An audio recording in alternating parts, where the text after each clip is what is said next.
El contenido del siguiente programa es ajeno a Universidad 92.1. Los comentarios u opiniones son responsabilidad de las y los productores. Enfrentamientos verbales dentro de la política partidista ataca al hombre y no a sus ideas. Aquí nosotros lo hacemos desde la academia, con base en la investigación. Lo hacemos por la radio, pero sobre todo lo hacemos políticamente hablando. Políticamente hablando. Amplía tu información. Un análisis profesional, académico y formativo de la realidad social, económica y del Estado. Ahora, políticamente hablando. Al aire. Porque la política es inherente al hombre.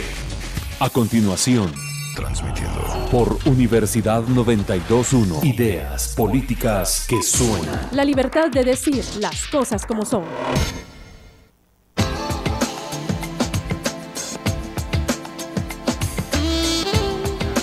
Muy buenos días, estimados amigos. Estamos ya con ustedes en una nueva edición de Políticamente Hablando.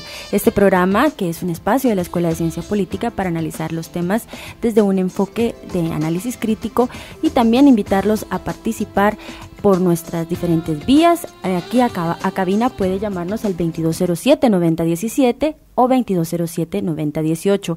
Redes sociales nos encuentra como Políticamente Hablando en Facebook y en Twitter como ECP, que corresponde a las siglas de Ciencia Política-USAC. Como siempre es un gusto saludarles. Mi nombre es Carla Roldán y me encuentro como todos los jueves acompañada por el doctor Mario Roberto Morales, coordinador general de este programa. ¿Qué tal, Carla? Muy buenos días. Muy buenos días. Muy buenos días a todos. Muy buenos días. Como invitada tenemos hoy a la licenciada Cindy Poroj. Muy buenos días, Cindy. Un gusto. Hola, buenos días. Mucho gusto. Gracias por la invitación. Muy bien, entonces el tema de hoy, como lo anunciamos, fue, va a ser análisis de la sanción a la ley electoral y de partidos políticos. Para ello nos acompaña Cindy Poroj, a quien estaré presentando más formalmente después de la acostumbrada y esperada introducción del doctor Mario Roberto.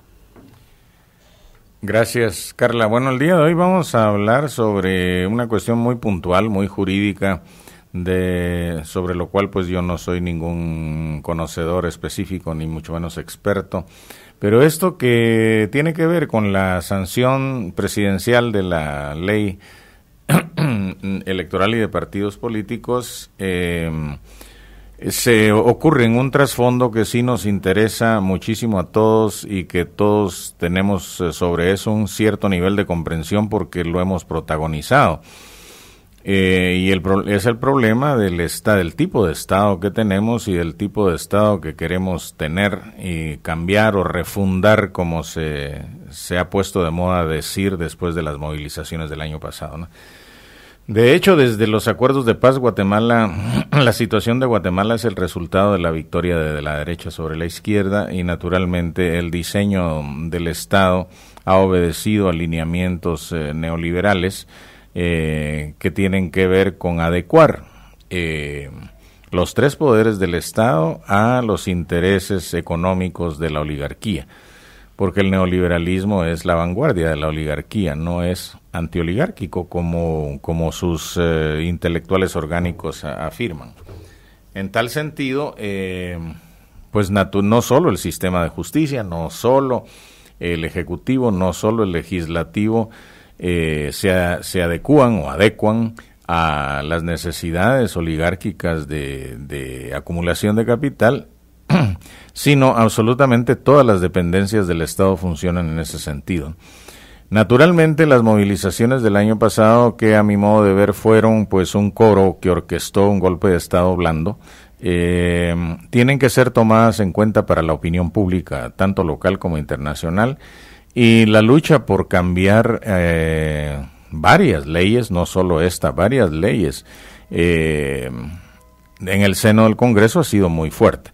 Naturalmente todos sabemos que dentro del Congreso hay, o mejor dicho, se libran las luchas de poder entre facciones de los grupos paralelos, de los grupos del capital emergente, de los grupos del capital oligárquico, de los nuevos ricos, y cuando digo nuevos ricos me estoy refiriendo a los que hicieron su fortuna a partir del gobierno de Dígoras Fuentes. En fin, aquí hay toda una guerra interna en el legislativo, que se refleja en lo que se aprueba y se deja de aprobar, y sobre todo en la manera en que las leyes resultan redactadas y aprobadas, ¿no?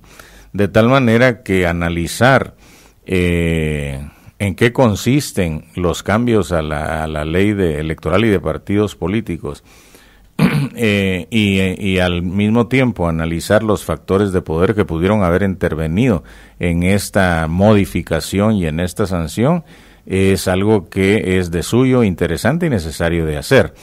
Y esto es lo que vamos a hacer esta mañana aquí con nuestra invitada, la licenciada Nancy Poroj, con quien dialogaremos específicamente sobre estas cosas, ¿no? De hecho, todos sabemos ya a estas alturas, es evidente que el gobierno de Jimmy Morales, lejos de ser un gobierno de la llamada antipolítica, es un gobierno alineado con la política tradicional y de hecho con los sectores más tradicionales de la política, por no decir los más atrasados, ¿no? Es decir, los militares contra insurgentes de ultraderecha que son ultraderecha dentro de la institución armada.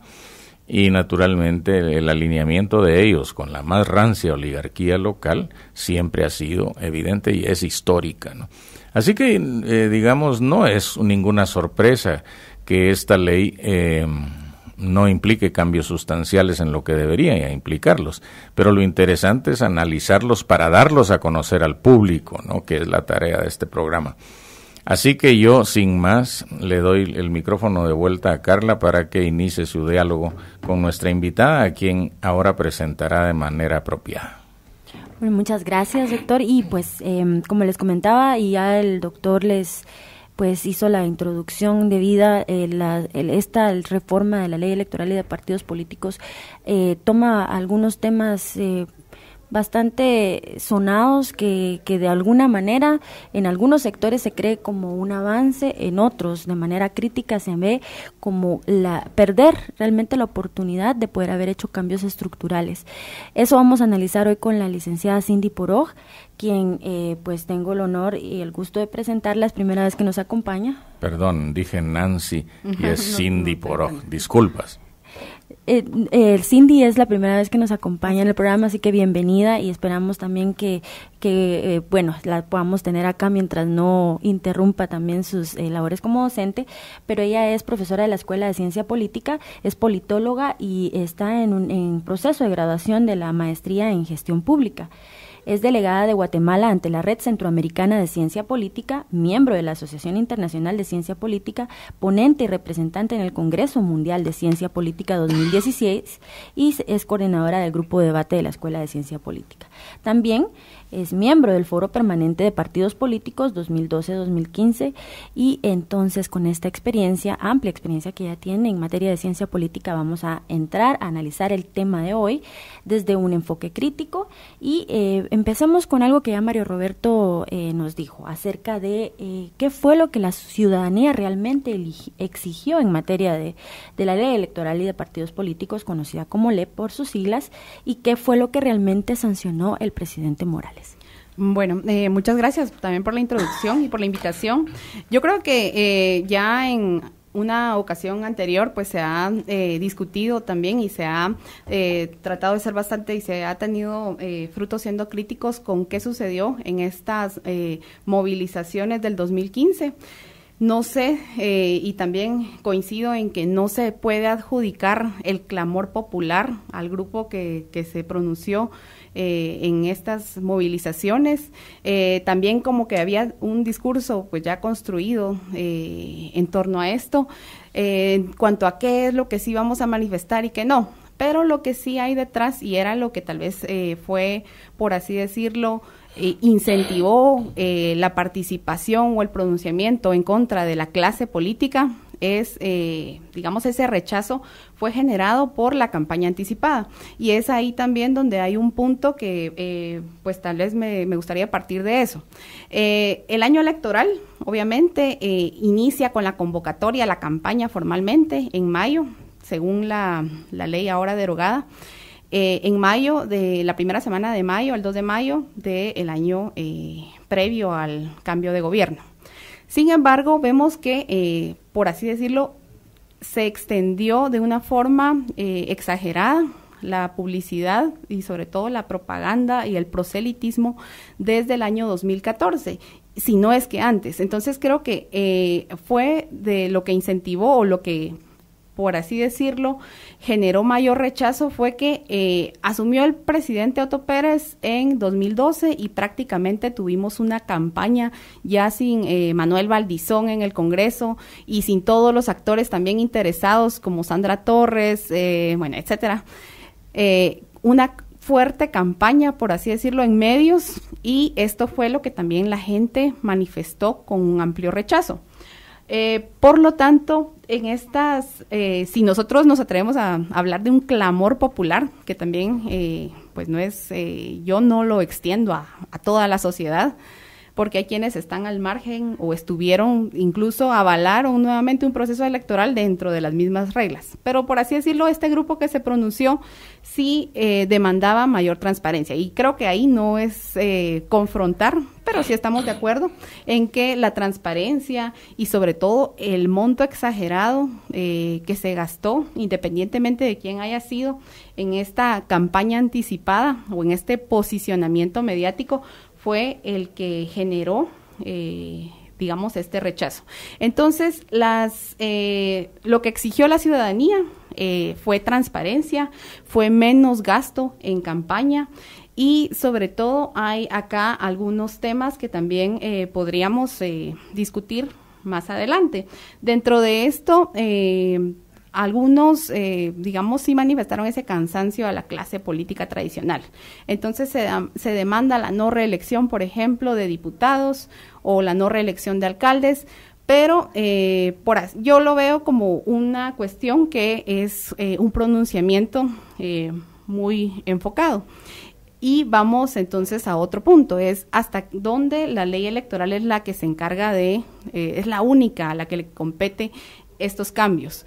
Porque, por ejemplo, la Corte de Constitucionalidad realizó un dictamen a la propuesta de ley que, digamos, la que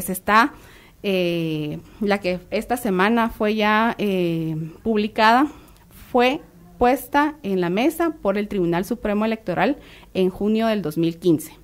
Y en junio de 2015 lo que nosotros contemplamos o podemos observar es la necesidad de fortalecer los mecanismos de fiscalización. Ahí es donde tiene un mayor avance. Obviamente falta elaborar el reglamento respectivo para la ley y podríamos más o menos articular el esfuerzo en este sentido, fortalecer al Tribunal Supremo Electoral para la fiscalización de las organizaciones políticas y de los tiempos de campaña. Perfecto, Cindy. En cuanto a eso, tú mencionabas ya que esta propuesta que se pasó a la Corte de Constitucionalidad por parte del Congreso fue la que pues se le trasladó posteriormente al Ejecutivo. Pero ¿quiénes elaboraron esta versión? ¿Realmente bajo qué precepto se elaboró esta versión de la ley electoral y de partidos políticos sancionada recientemente por el presidente? Analicemos un poco cuáles son los intereses detrás de esta propuesta. Bueno, no hay que, digamos, menospreciar el esfuerzo que desde sociedad civil, desde algunas instancias, por ejemplo, estaba la Comisión Nacional de la Reforma Electoral y de Partidos Políticos en materia de reformas al sistema electoral. Sin embargo, me parece curioso también mencionar esto de qué intereses pueden estar detrás de la propuesta. Como les decía, quedó en evidencia la falta de dientes que tenía el Tribunal Supremo Electoral para hacer valer las amonestaciones a quienes incumplían la misma ley. Entonces, el sentido de la misma es es fortalecer, el interés es institucional. Sin embargo, también vemos algunas cuestiones que dentro de los medios, esta semana, por ejemplo, ha sido poco tocado la cuestión de las pautas, porque en cuanto a financiamiento público y en cuanto a democratización, así se ha mencionado el tema del acceso a medios de comunicación, ahora es el Tribunal Supremo Electoral el que otorga el tiempo para campaña a los partidos políticos y tiene una distribución en cuanto a porcentajes. Entonces, por ahí también la pugna que se dio desde el 4 de mayo hasta esta semana entre Mario Taracena y Jimmy Morales fue, algunos de los argumentos que planteaba Mario Taracena era del interés de Jimmy Morales de favorecer al dueño de los medios de la televisión abierta y otros medios de comunicación en Guatemala, Ángel González. Entonces, también son intereses que se van a tocar, que no los vamos a percibir hasta que económicamente se hagan los desembolsos respectivos para la campaña del año 2019, pero que están ahí sobre la mesa. Luego, nuevamente, ahí tal vez es donde nos tenemos que cuestionar en cuanto a la calidad de democracia que tenemos y también cuestionarnos en torno a la sociedad civil o a la sociedad que podría ser, digamos, los que no están políticamente organizados. Porque, como lo decía anteriormente, el año preelectoral, o sea, la población no es la que elige a su presidente, decide dentro de un paquete de propuestas que previamente fueron consensuadas, o por así decirlo, se da prácticamente en el año preelectoral una competencia de fuerzas, y en estas fuerzas vemos quién tiene, por así decirlo, son candidatos a quien le apuestan ciertos sectores económicos, y entonces el que tenga una mejor campaña preelectoral o un posicionamiento en medios es el que va a tener la bendición, por así decirlo, o va a tener el favor de ciertos grupos de poder. Entonces también yo creo que hay que por así decirlo, desnudar la doble moral del guatemalteco que avala estos procedimientos, no se involucra en partidos políticos. Hablamos de democratizar partidos políticos, pero ¿por qué? ¿O por qué alguien que no se involucra exige que una institución a lo interno se involucre? Fuera de micrófonos hablábamos del caso español de Podemos. Bueno, entonces, ¿qué hicieron ellos? Jugaron bajo las mismas reglas, pero a lo interno pues establecieron su sistema. Y si nosotros exigimos partidos con mayor ideología, pues lo que nos corresponde es estar en partidos políticos y desarrollar una ideología, o buscar personas con la misma ideología, y pues ahí sí que con estas son las reglas del juego y no hay otra forma de agenciarse, por así decirlo, de la estructura o de manejar el sistema político si no es así. Y vimos cómo no hay voluntad política para ciertos temas. El tema de género, posteriormente me imagino que lo vamos a abordar. No tendríamos por qué vetar, o el presidente no tendría por qué vetar una ley cuando ya los diputados, incluso los de su bancada, votaron en contra de ciertos artículos. Entonces, digamos, el tema ya fue puesto a escrutinio de la Cámara de Representantes.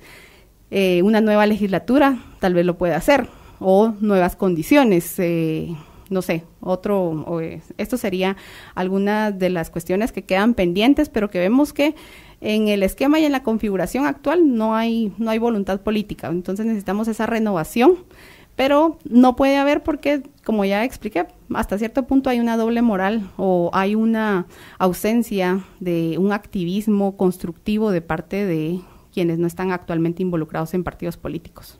Muchos de los temas que ya ahora introdujiste al programa de hoy, vamos a seguirlos desarrollando en el transcurso del programa. Estamos próximos a nuestra primera pausa, pero siguiendo con el tema que tú decías, esa falta de empoderamiento, pongámosle, de un ciudadano para poder escoger democráticamente a una figura que lo represente. Estas son partes de las cuestiones que quedaron fuera de esta pues propuesta de reforma que se sancionó. Sin embargo, antes de irnos a la pausa, me gustaría que siguieras ampliando sobre realmente qué implica estas transformaciones, si implican transformaciones reales o sustanciales, o podemos considerar como analistas que es más de lo mismo pero bajo otra fachada. No, yo considero que sí implica avances, implica avances sustanciales, como decía, en el tema de control de campañas.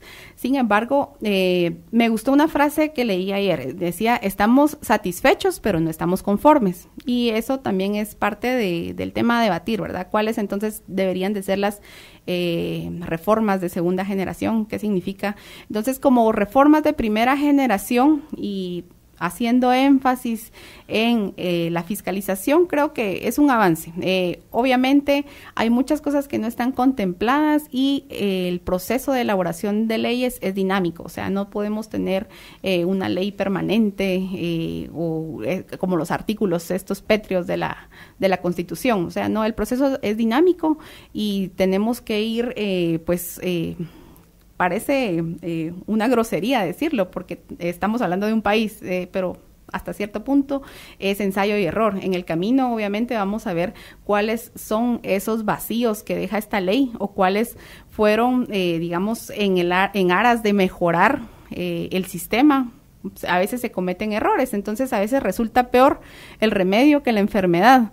Lastimosamente eso, hasta que no está en la práctica, no se puede observar. O sea, elaborar un diagnóstico de la situación actual fue lo que permitió al Tribunal Supremo Electoral y a los sectores involucrados en las mesas elaborar estas propuestas. Sin embargo, el proceso es constante. Entonces, así como los grupos de poder se adaptan a las nuevas dinámicas, la ley también tiene que tener ese proceso también más afín a las demandas nacionales. Entonces esa sería la cuestión, y ya cuando analicemos las reformas de segunda generación, pues podríamos ver qué es lo que queda fuera de esta propuesta. Muy bien, Cindy. Nuestro operador Mayron nos indicará ya cuándo vamos a nuestra primera pausa, y que en efecto la haremos precisamente. Los invitamos, por favor, a participar de este programa, el 2207-9017 y 2207-9018. Volvemos entonces analizando acerca de estas reformas de primera, segunda e incluso tercera generación, para que Cindy nos indique y nos explique de qué se trata este paquete. En un momento seguimos el análisis profesional, académico y formativo por la radio. Políticamente hablando. Políticamente hablando.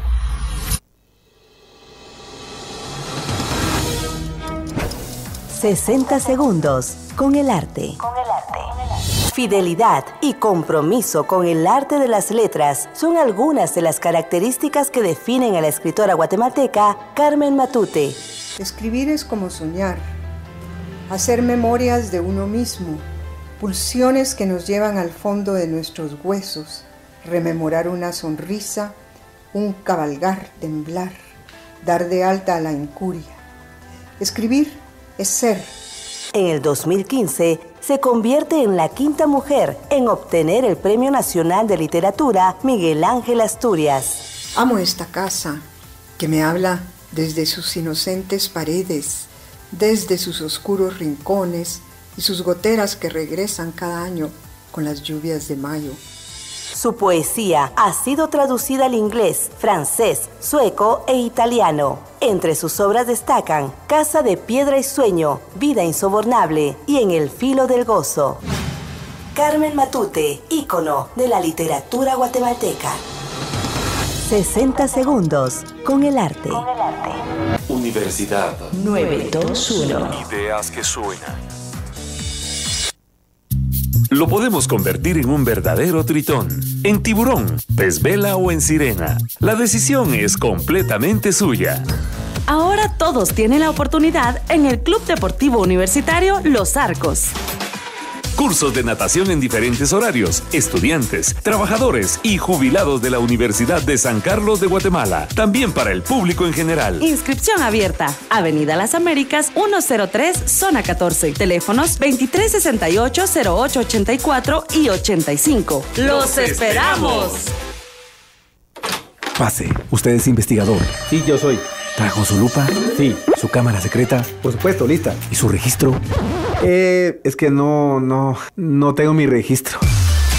Si usted es investigador o quiere desarrollar investigación, debe inscribirse en el Registro Universitario de Investigadores RUI. El Registro Universitario de Investigadores de la Universidad de San Carlos de Guatemala permite a los investigadores participar en las convocatorias para presentar propuestas en la Dirección General de Investigación DIGI. Participar en el programa de incentivos económicos para investigadores, así como relacionarse con la comunidad de investigadores de la Universidad de San Carlos de Guatemala. El único requisito es que sea profesional, egresado de la USAC u otra universidad debidamente reconocida en el país y ser colegiado activo. Para registrarse, ingrese a la página web digi.usac.edu.gt. El registro es permanente. Más información al correo rui@digi.usac.edu.gt. Universidad de San Carlos de Guatemala. Id y enseñad a todos. La sociedad tiene sus dichos. Se diluye como agua entre los dedos. Te esperan como agua de mayo. O agua que no has de beber, déjala correr. Hoy, sin tanto dicho, el agua es tema de una conferencia. El agua, un bien social. La Universidad de San Carlos de Guatemala promueve un ciclo de 4 conferencias sobre la temática del agua en el país. Con la participación del ingeniero Mario Antonio Godínez López, decano de la Facultad de Agronomía, con el tema El agua y el desarrollo sostenible. Doctor Rubén Dariel Velázquez, decano de la Facultad de Ciencias Químicas y Farmacia, con el tema Contaminación del agua. Ingeniero Pedro Antonio Aguilar Polanco, decano de la Facultad de Ingeniería, con el tema Agua potable y energía. Maestro Carlos Enrique Saavedra Vélez, decano de la Facultad de Medicina Veterinaria y Zootecnia, con el tema El agua y los sistemas agropecuarios. Jueves 2 de junio, Museo de la Universidad de San Carlos de Guatemala, 9ª Avenida 979, Zona 1, 17 horas. Invita Universidad de San Carlos de Guatemala y Universidad 921. Ideas que suenan. La Escuela de Ciencias Políticas y Sociales de la Universidad de San Carlos de Guatemala está presentando Políticamente Hablando. Políticamente Hablando. Estamos de vuelta ya en esta segunda fase de nuestro programa, hoy conversando con la licenciada Cindy Poroj, quien es docente de la Escuela de Ciencia Política, y estamos analizando la sanción a la Ley Electoral y de Partidos Políticos. Hemos ya abordado algunos temas como lo que se aprobó y lo que la ciudadanía exigió y las transformaciones sustanciales que se hicieron versus unas transformaciones reales. Vamos a seguir entonces en ese análisis, en esa línea, hablando sobre estas mismas reformas. ¿Por qué se habla o por qué se dice que hay reformas de primera, segunda y tercera generación? Para que nos explique un poco de qué tenemos que comprender cuando se habla de este tema. Bueno, en primera instancia también rememorando lo acontecido en el 2015, una de las demandas que surgía era en cuanto a la calidad de la democracia. Y puntualmente el tema era, o el hashtag también que así se sintetizó, fue: en estas condiciones no queremos elecciones. Bueno, entonces, ¿cuáles son estas condiciones? Y la pregunta que nos tenemos que hacer es si esas condiciones de falta de participación de todos los sectores de la sociedad, de la desigualdad en el acceso a los cargos de poder público local o a nivel nacional persisten. Obviamente, si nosotros leemos los artículos que están contemplados en esta reforma, las condiciones son las mismas, o sea, no afectan la desigualdad en el acceso a la participación, el hecho de que se hayan adoptado estas medidas, como le decía, o sea, son avances en ciertos temas de fortalecimiento institucional, pero las condiciones no necesariamente van a cambiar. Solo por poner algunos de los temas que tal vez se discutían y de los que más hacían eco el año pasado, era el del voto nulo. Muchos veíamos también o estábamos en la incertidumbre de, bueno, al final va a haber elecciones o no va a haber elecciones. Y algunos se atrevieron a decir que sí, que iban a haber elecciones porque al sistema, como lo decía el doctor Mario Roberto Morales en un inicio, pues tenía los mecanismos para agenciarse del poder y mantener el status quo a través de quien resultase electo. Bueno, entonces hubo elecciones finalmente. Entonces, quienes pedían que no, porque las condiciones no eran las dadas, lo que demandaban era una participación, o era tener candidatos con mayor calidad o que fueran más representativos. El voto nulo lo que significa es decir, bueno, bueno, no solo el sistema, en primera instancia ninguno de los candidatos satisface las demandas o ninguno de los candidatos me representa. Entonces, votar nulo significa, bueno, no estoy conforme con ninguno de los candidatos, pero además también es una manifestación en contra del sistema, lo cual es válido, o sea, es necesario poder capitalizar o poder, bueno, tal vez poder retomar esa parte de la población que se pronuncia de esa forma.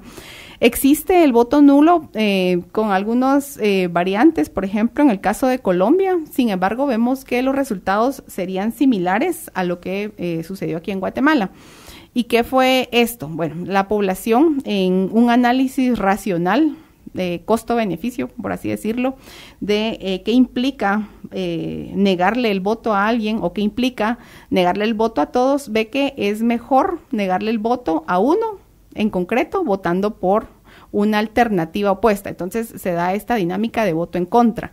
Donde existe voto nulo, vemos que no es una práctica o no es un porcentaje significativo como se tenía previsto. Y esto sucede, por ejemplo, en el caso de Colombia. O sea, la población al final, porque los medios o el manejo de medios de los candidatos logra vender la idea de que hay una especie de Satanás en el otro candidato o que quien vota nulo está dándole su voto implícitamente a otro candidato.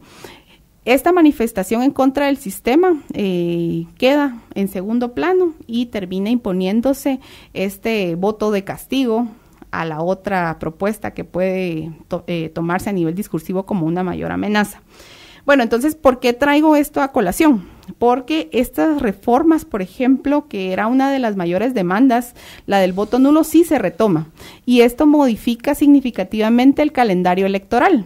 Ahora el proceso electoral inicia en enero, sin campaña electoral, pero el proceso electoral inicia en enero, con la inscripción de candidatos. Entonces, los partidos políticos van a tener muy complicada la postulación de sus candidatos y la realización de sus asambleas ordinarias y extraordinarias cuando sea el caso, porque obviamente ese sigue siendo un requisito de ley para inscribir candidatos, pero ahora empieza en enero. Y estamos hablando de que la primera vuelta va a ser en junio. ¿Qué es lo que entonces se está buscando?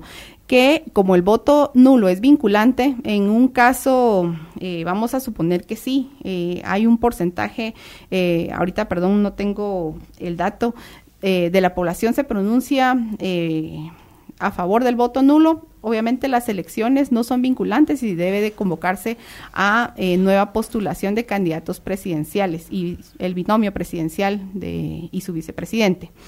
Esto modifica el calendario, como lo había dicho, se tiene que volver a hacer una nueva campaña electoral también en consecuencia con nuevos candidatos y se tiene estipulado entonces que esa segunda vuelta con los nuevos candidatos sea en octubre del mismo año. Entonces estamos hablando de un proceso electoral que va de enero a octubre, cuando ya hayan finalizado la adjudicación de los cargos, tanto de presidente como de vicepresidente, y pues en junio ya se podrían hacer los de poder local y los de diputados y congresistas. Bueno, esta es una primera generación de reformas. Este es un caso, por ejemplo, que nos puede ilustrar de cómo estas van a modificar, por así decirlo, el sistema. Sin embargo, yo veo cumplida la demanda de que el voto nulo sea vinculante. Calidad de la democracia, no creo que necesariamente lo esté haciendo. Y aquí tal vez vamos a entrar un poquito en polémica porque un sistema, lo veo así, entre más restrictivo es, más limita la competencia. ¿Por qué sucede esto? Por ejemplo, quienes más saben la regla, el teje y maneje del juego, son pues ahí sí que los zorros en política. Entonces saben cómo hacer partidos políticos, cómo organizar. Entre más restrictivo es el sistema, bueno, si eran 12 departamentos, ahora van a ser 15, pueden ser 20, no importa, entre más restrictivo es más difícil, es una cuota más difícil para los ciudadanos comunes y corrientes, por así decirlo, organizarse. Y sucede lo que vimos recientemente, o sea, estructuras como las de exmilitares haciendo partidos políticos que no sonaban, cuya ideología nos queda todavía en el aire porque no no la percibimos en ningún momento con ninguna fuerza. Construyen, logran llenar estos requisitos que son muy difíciles, yo lo veo así. Y después, ¿qué pasa? Bueno, con o sin candidato, pues no va a hacer falta el que quiere ser candidato y que compra la ficha del partido. Entonces también por ahí es un secreto a voces que esto de las candidaturas para algunos genera rentabilidad porque recaudan para campaña y pues pueden cómodamente vivir ahí con algunos excedentes y pues ahí se rumora, por ejemplo, que el caso de Roxana Valdetti o algunos del partido, pues del Partido Patriota, pues así pudieron acumular algunos bienes. Nuevamente, entonces continúo. Estas reformas no benefician la participación de los sectores que nos interesaría que participen. Es una primera generación, no hay calidad de la democracia necesariamente.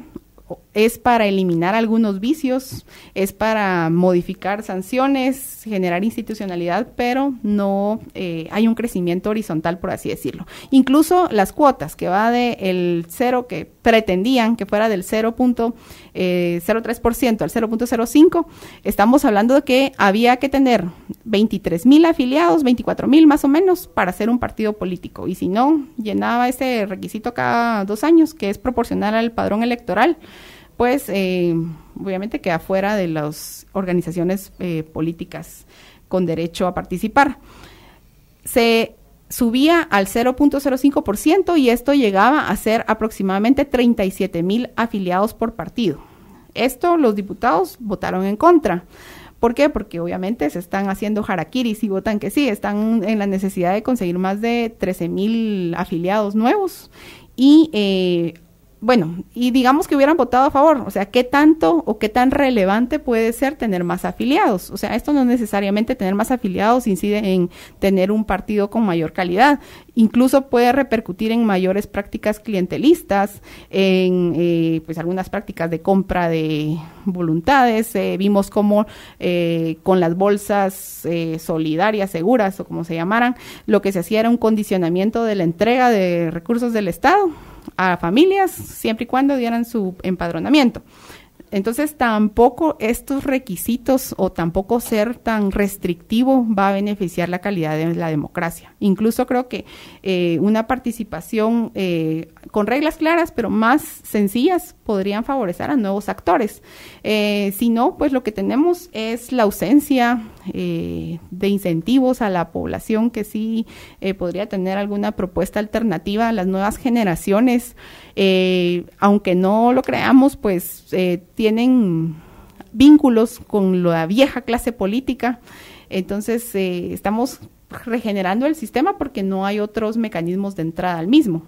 Y eso podría ser algo que demerita. Quienes no hay ya definida, por así decirlo, una exclusiva ruta para la segunda generación de las reformas. Esto obviamente tiene que estar abierto a toda la sociedad civil. Obviamente ya hay algunas instituciones como las que mencionaba, CONAREP, ACIES, algunos por ahí tanques de pensamiento que muy a destiempo proponían, por ejemplo, lo de listados abiertos. Bueno, que no estoy en contra de los listados abiertos o a favor, sino que estoy en contra de que ya se había discutido, ya se había hecho una propuesta, ya en las últimas instancias, o sea, creo que no es que se hayan quedado fuera, sino que también es momento para discutirlas, llegar a los consensos mínimos que se pueda llegar.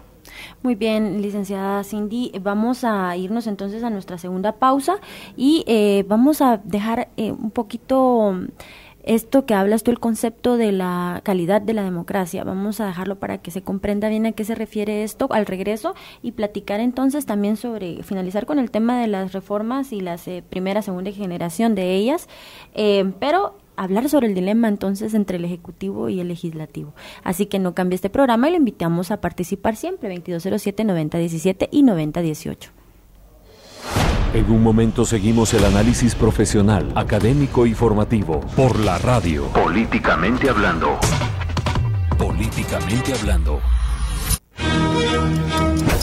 60 segundos con el arte.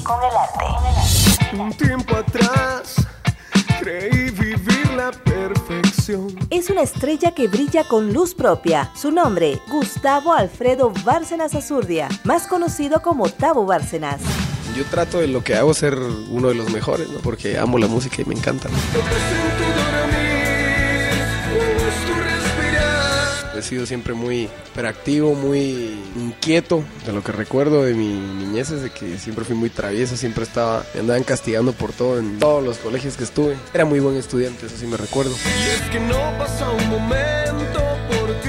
Bueno, me empecé a interesar en la música desde muy temprana edad porque mi mamá y mi abuelo son músicos. Inconscientemente me lo inculcaron. Empecé a tocar en el coro del colegio a los, 5 años. Y empecé a entrar en la música fue como a los 11 años. Sé que estás cansado de pedirle al cielo una oportunidad. En el colegio 12 de octubre conocí a los de la primera banda que tuve, los de Daran. Con ellos estuve más o menos como 10 años. Tuve la oportunidad con esa banda de compartir escenario con La Ley, con Jumbo, con Rata Blanca.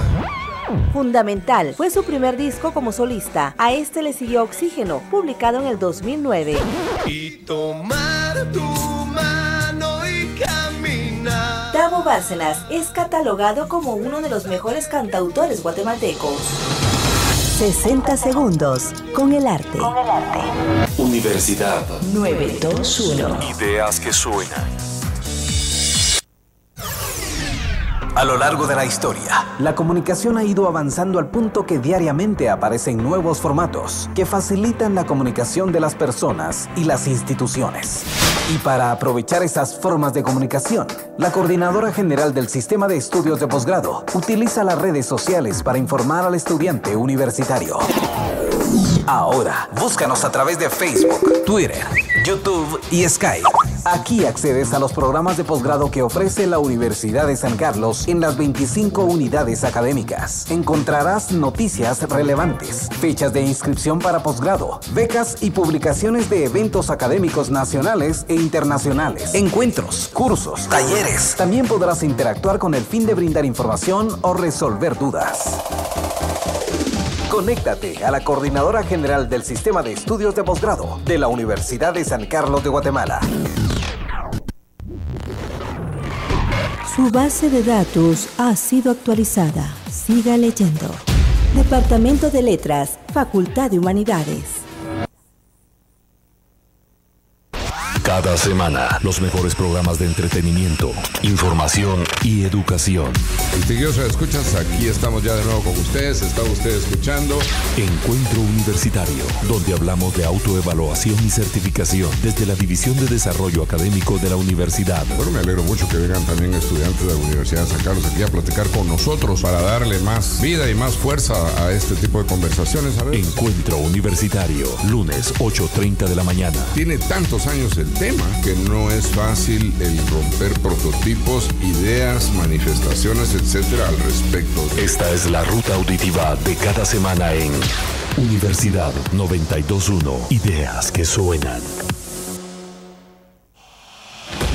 La Escuela de Ciencias Políticas y Sociales de la Universidad de San Carlos de Guatemala está presentando Políticamente hablando. Políticamente hablando. Bueno, ya entramos a la fase final de este programa, siempre invitándolos a que nos escuchen también en línea, www.radiosac.tk, ahí también nos puede ver y conocer a nuestros invitados. Recuerde que tenemos también disponible en nuestro sitio web www.politicamentehablando.net. Hoy vamos a concluir el programa analizando la sanción a la ley electoral y de partidos políticos. Ya la licenciada Cindy Porov es quien nos ha acompañado para este análisis, docente de la Escuela de Ciencia Política, y analizamos ya entonces estas reformas, las propuestas que se hicieron de primera, segunda y tercera generación, y creo que es importante concluir con el tema, hablando sobre el concepto de calidad en la democracia que mencionas en este sentido, ¿verdad? Que si no se mejora, igual las reformas pues no tienen el enfoque sustancial que realmente se les da. Y hablemos un poco, antes de entrar a qué debe ser la sociedad civil para poder entonces monitorear y realmente empoderarse de estas reformas, que nos comente sobre este dilema que se dio entre el legislativo y el ejecutivo en cuanto a la sanción. Sí, bueno, en primer lugar creo que habría que abocarnos a la Constitución Política, que del artículo 177 al 179, en cuanto al proceso de elaboración de leyes, le concede al presidente de la República la capacidad de aprobar y sancionar, en ese caso, las leyes, o bien de vetar. En estos casos también muy a destiempo, recordemos, bueno, principalmente hay que recordar que el 4 de mayo el proyecto, esta iniciativa de ley llega a Casa Presidencial, llega al presidente de la República y tiene a partir de entonces 15 días hábiles para hacer ya sea el veto o la sanción. Sin embargo, en la semana del 11 de mayo, las declaraciones del presidente Jimmy Morales fueron que estaba considerando vetar la iniciativa de ley. Y el argumento que presentaba era que el 26-2016, que es el decreto de la reforma a la ley electoral y de partidos políticos, no cumplía o no llenaba los requisitos de las demandas y del clamor popular. En este sentido, esta serie de declaraciones, algo que me llama la atención. Entonces, del otro lado, Mario Taracena, en su calidad de presidente del Congreso, pues cuestiona y critica, hasta, por así decirlo, ridiculiza la postura manifestada por el presidente de la República en torno a la posibilidad de vetar la ley.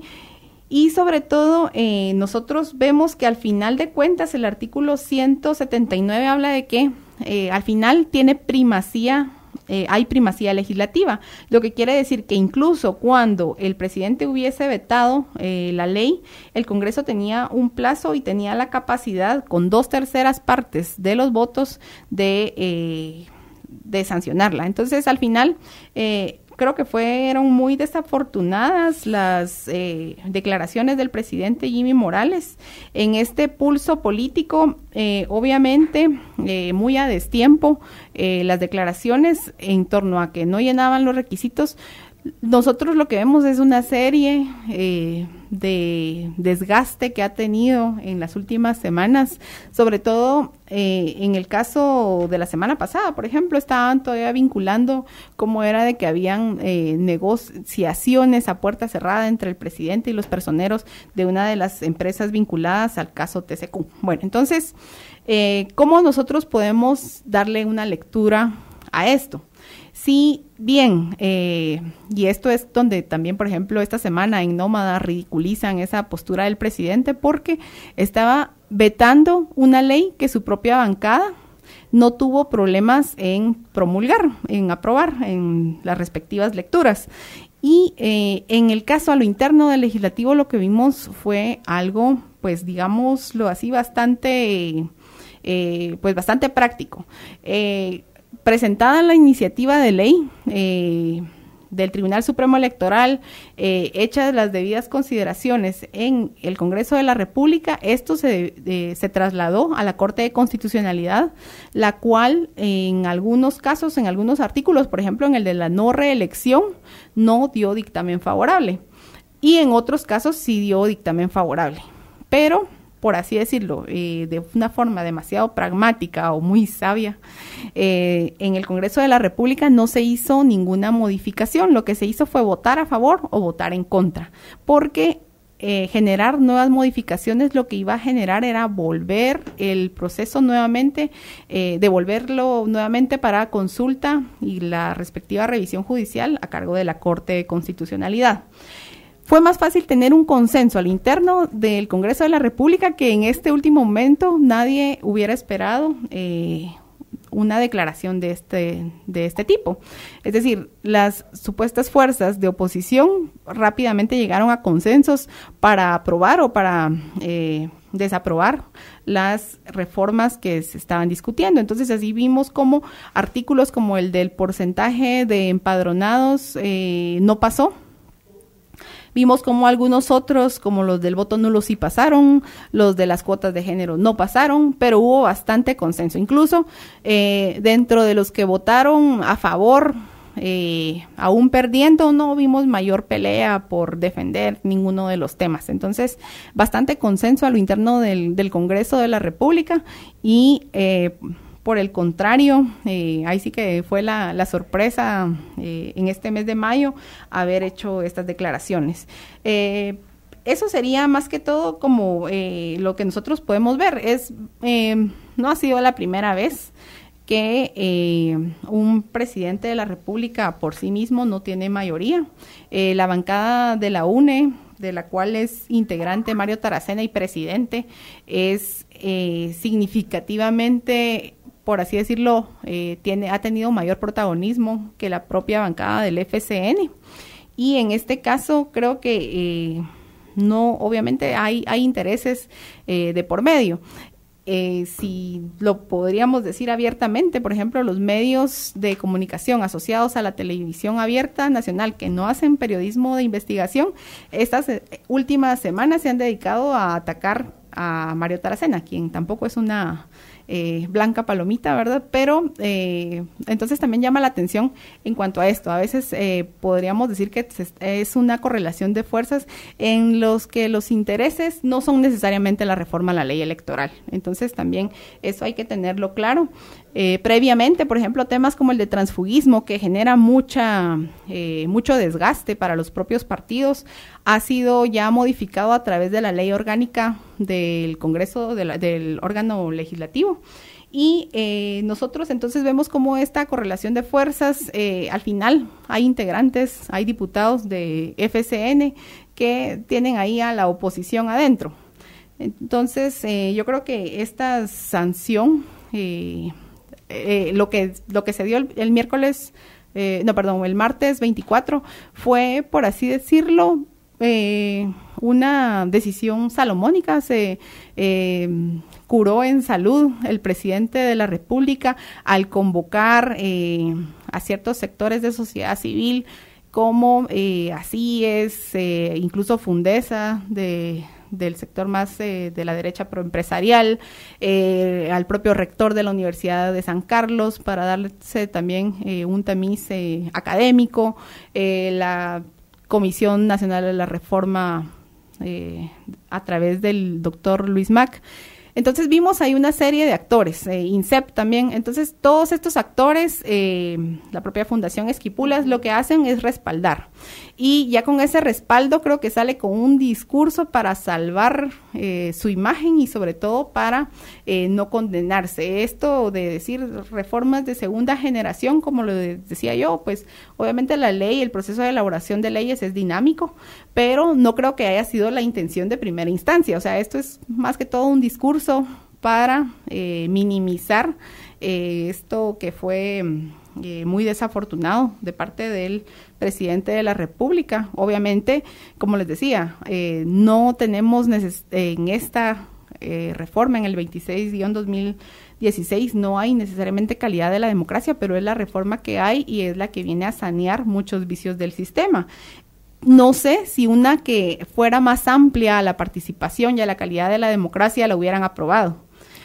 Entonces esto sería lo que podríamos decir. Ahora ya vamos a ir concluyendo y creo que es importante entonces dar indicaciones, y acá nos puede ayudar el doctor Morales también en cuanto al rol de la sociedad civil. Si bien tú indicabas que la sociedad civil no se extiende a todos los sectores, no es la representación de todas las voluntades y todas las necesidades de una sociedad, pero también mencionas mucho el concepto de esa calidad de la democracia. Entonces, para ya dejar algo al final de este programa a las personas que nos escuchan y que no están organizadas políticamente, que sí quieren participar en cuanto a estas cuestiones que demanda la sociedad civil, ¿qué es lo que tiene que hacer ahora para poder entonces asegurar que estas reformas hagan cambios sustanciales próximamente? Bueno, lo que mencionaba al inicio, en la doble moral del elector, hablamos de la crítica al sistema clientelar, hablamos del rechazo al excesivo gasto en campañas muy onerosas. Sin embargo, hay un respaldo también a esos mismos candidatos que incurren en esas prácticas. Luego, la discusión sustancial de algunos temas pasa generalmente a segundo plano. Las nuevas generaciones, sobre todo, lo que hacen es insertarse. Hay un estudio de Manuel Alcántara Sáez en cuanto al oficio del político, habla de la profesionalización de la política y cómo es muy curioso ver cómo, no solo en Guatemala, sino en América Latina, la mayor parte de los jóvenes que ingresan a la política lo hacen a través de los partidos políticos tradicionales. Entonces, nosotros vemos que eso está bien, pero también no tiene que ser no se tienen que adaptar necesariamente a los vicios o a las prácticas que se pueden dar en el sistema. Creo que la discusión, quienes ya están en partidos políticos tienen que hacer esa nueva oferta, y esa nueva oferta pasa por verdaderamente transparentar sus procesos. No tiene, y obviamente las instituciones políticas son por así decirlo, se regulan, tienen sus propios estatutos y deciden cómo van a realizar su designación de candidatos, pero creo que también la sociedad civil tiene que participar en esas instancias y hacerlas a la forma en que lo demanda. Muchísimas gracias entonces por habernos acompañado el día de hoy, licenciada Proj, docente de la Escuela de Ciencia Política. Entonces concluimos con las palabras finales del doctor Mario Roberto Morales, y a ustedes les invitamos siempre a escucharnos los jueves de 7:30 a 8:30 AM. Muchas gracias. Bueno, para finalizar, muchas gracias por su análisis puntual, licenciada. Y en cuanto a la sociedad civil, yo creo que en Guatemala necesitamos no redefinirla, sino definirla correctamente, porque a menudo se percibe la sociedad civil como el conjunto de ONGs, ¿no? Y la sociedad civil, por ejemplo, en el esquema de Gramsci, es pues el conjunto de instituciones organizadas que no son del Estado, pero que sin embargo hegemonizan encima del Estado, valga la palabra, ¿no? Hegemonizan por sobre el Estado, de tal manera que la sociedad política, que es la del Estado, depende de la hegemonía de la sociedad civil. Esto en una democracia estable, ¿no? Porque si la sociedad política se le impone a la civil, lo que hay no es hegemonía, es dominación. Entonces a mí me parece que la sociedad civil debe redefinirse, des-ONGizarse y organizarse según sus intereses de clase, no según intereses sectoriales debidamente financiados. Pero esto da para otro tema. Así que muchas gracias por su análisis. Muchas gracias.